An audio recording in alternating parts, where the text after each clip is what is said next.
welcome back to my film and TV channel. Hope you're all staying safe and well. And we're getting towards the end out. We're really at the interviews as we look at The Apprentice season 17 and episode 10. So the last task before they get the old dreaded interviews. We've got six of them left.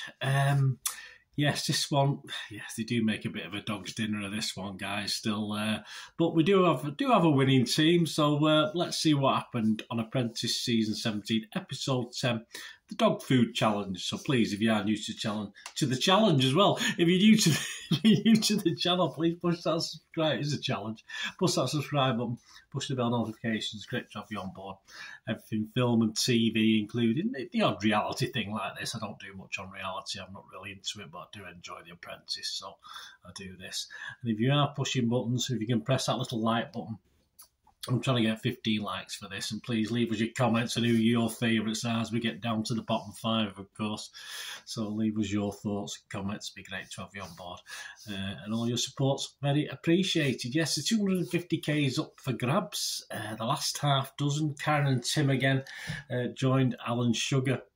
And yeah, last week on Male Beauty, we lost 2 more guys, didn't we? So we're left with 1 guy going into this last 3 weeks. Of course, Bradley and poor Abby went as well, but not before time.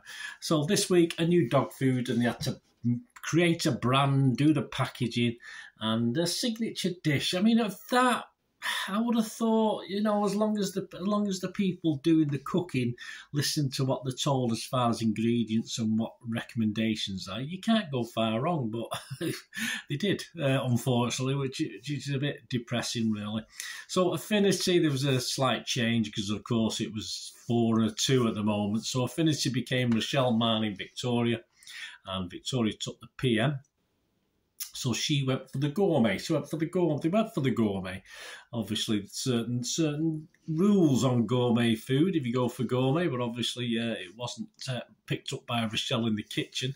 But she wanted to put together a nice lamb tagine. So yeah, I'm in on that. It sounded very nice, and I think I don't know too much about dog food. I don't have dogs myself. I'm not a pet man as such, but yeah, I think she came up with about a 20% content of lamb, which is a little low for a gourmet product. So that wasn't great, but at least it's got some lamb in it, so it might taste nice.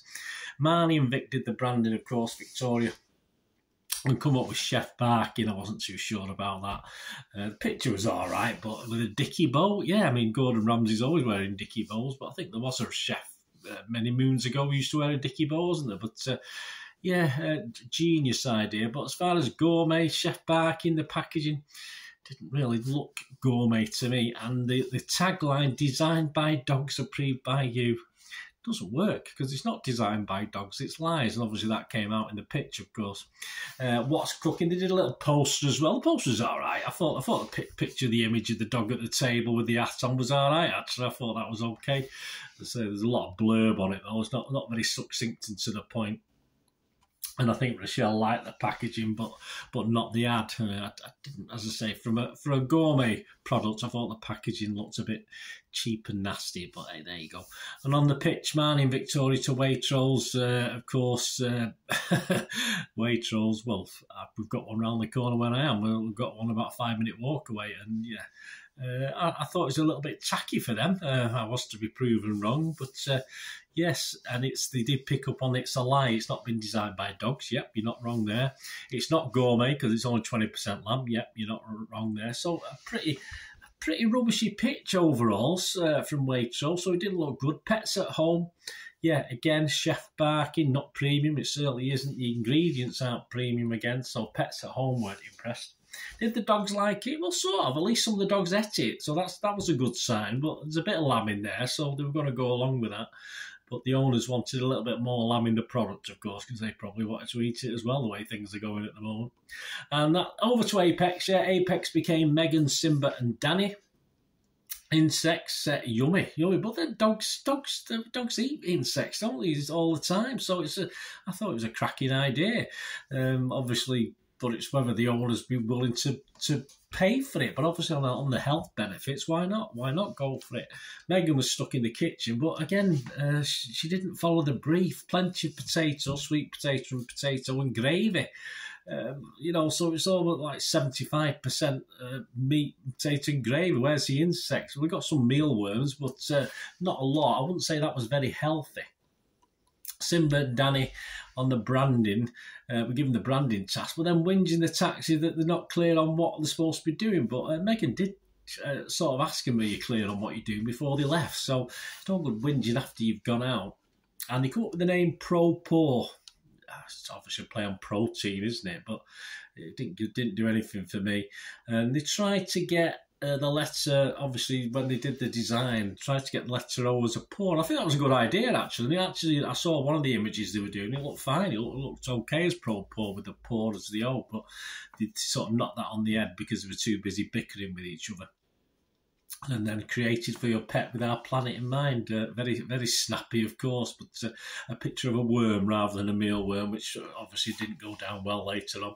I like the poster, the dog working out in the gym. I thought that looked all right. That was fine. He's got to get rid of all them spuds somehow, hasn't he, the poor thing? But yeah, that looked fine for me. I thought both posters actually were okay. I thought they didn't have any problems with the posters, although they didn't really come into it much anyway.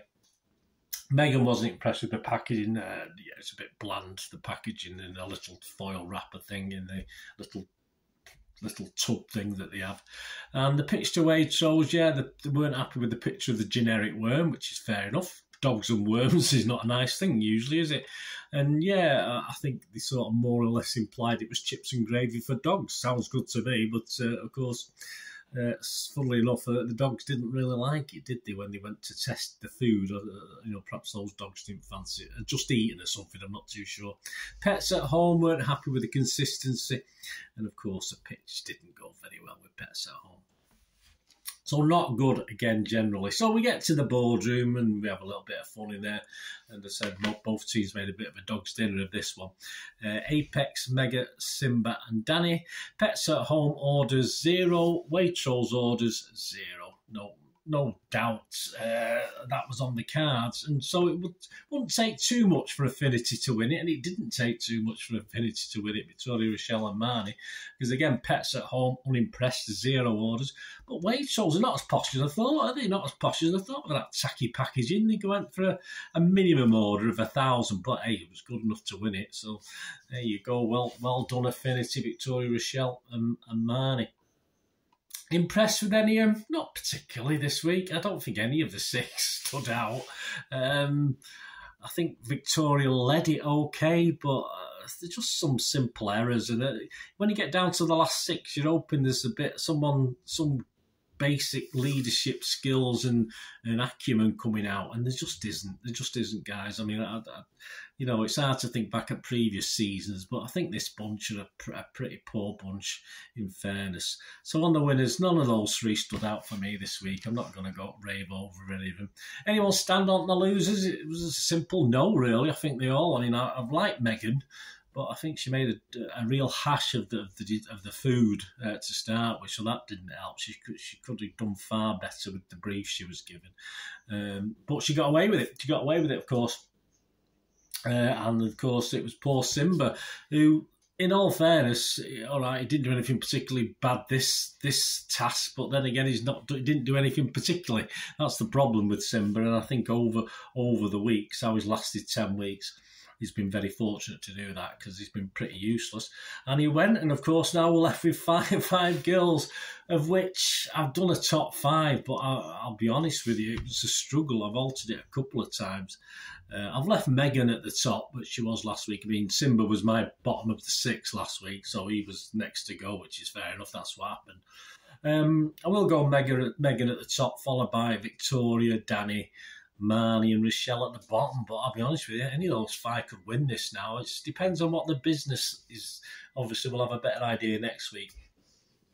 when we do see the interviews, what the chances of the businesses they're proposing is, and just to see if there are two standout ideas, because let's be honest about it, the girls are not particularly standout in themselves. So very disappointing, guys. Let me know what you think. Let me know what your top 5 is. Of course, next week is the interviews, so that'll be interesting. The interviews usually all go to pot, but I think with the 5 things, with the 5 business plans, I think even before the interviews, I think Sugar and certain analysts know the 2 that are going to be fancied. So we'll see anyway. We'll see what happens next week, and it's usually quite good fun anyway.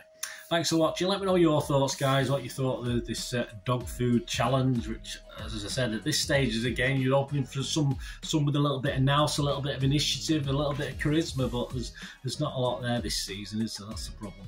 Anyway, it's still enjoyable TV for me. Let me know what you think. Thanks for watching. Till we meet again, that's one thing, don't I? Please stay safe, everyone. Bye for now.